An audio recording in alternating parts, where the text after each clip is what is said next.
یہ امریکہ کی طویل ترین جنگ ثابت ہوئی ہے۔ افغانستان میں امریکی فوج کی آمد کے تقریباً 2 دہائیوں بعد فوج کو تیزی سے واپس بلایا جا رہا ہے۔ اس ہفتے کے اختتام تک مزید 2500 فوجیوں کی واپسی ہونی ہے، مگر تشدد میں اضافے اور انسانی بحران کے دوران بہت سے لوگ یہ سوال کر رہے ہیں کہ کیا عالمی افواج کا اس وقت واپس جانا ٹھیک ہے؟ کابل سے یوگیتا لیمائے کی رپورٹ، جسے پیش کر رہی ہیں ختیجہ عارف۔ اس رپورٹ کے بعض مناظر آپ کے لیے تکلیف دہ ہو سکتے ہیں۔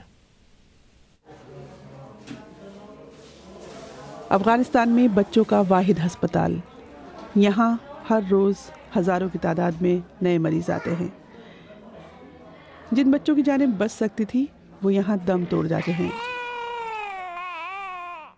امریکی یہاں سے جا تو رہے ہیں، لیکن جنگ نے اس ملک کو ایک انسانی بحران سے دوچار کر دیا ہے۔ اس برس افغانستان میں تمام بچوں میں سے نصف کو غذائیت کی زبردست کمی کا سامنا ہے۔ ان میں سے 5 برس کی عمر کے بہت سے بچے بھی نہیں بچ پائیں گے۔ سبحان کی عمر 2 برس ہے۔ 1 سال پہلے تک یہ چل پھر نہیں سکتا تھا۔ سبحان کی ماں فرشتہ نے بتایا کہ کچھ دن ایسے بھی ہوتے ہیں جب ان کے پاس کھانے کو کچھ نہیں ہوتا، انہیں مانگ کر اپنے بچوں کا پیٹ بھرنا پڑتا ہے،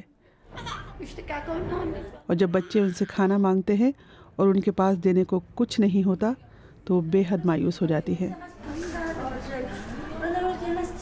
سبحان کے 7 والے بستر پر یہ 3 برس کی گل پری ہے۔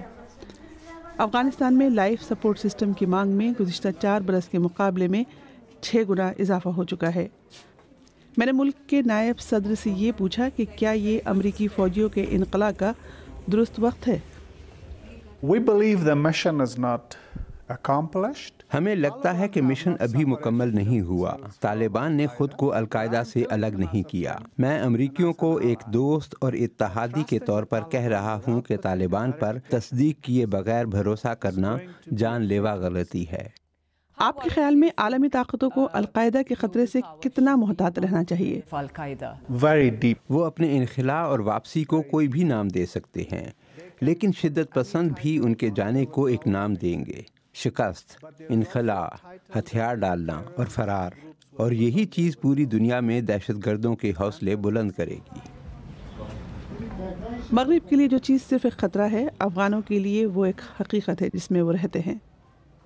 ہم یہاں ہلاک ہونے والے ایک شہری کے اہل خانہ سے ملنے آئے ہیں۔ میرے قتل ہونے والے بیٹے کا نام نوروز تھا۔ وہ میرا اکلوتا بیٹا تھا، ہر کوئی اس کے لیے رویا۔ انہوں نے مجھے بتایا کہ میرا بیٹا ایک اچھا انسان تھا۔ ہماری اب کوئی زندگی نہیں ہے۔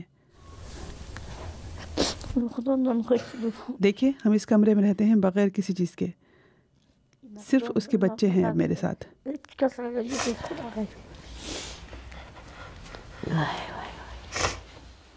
یہ امریکہ کی سب سے طویل جنگ رہی ہے، لیکن اس کا اختتام ابھی تک نہیں ہوا، نہ تو امریکہ کے لیے اور نہ ہی افغانستان کے لیے۔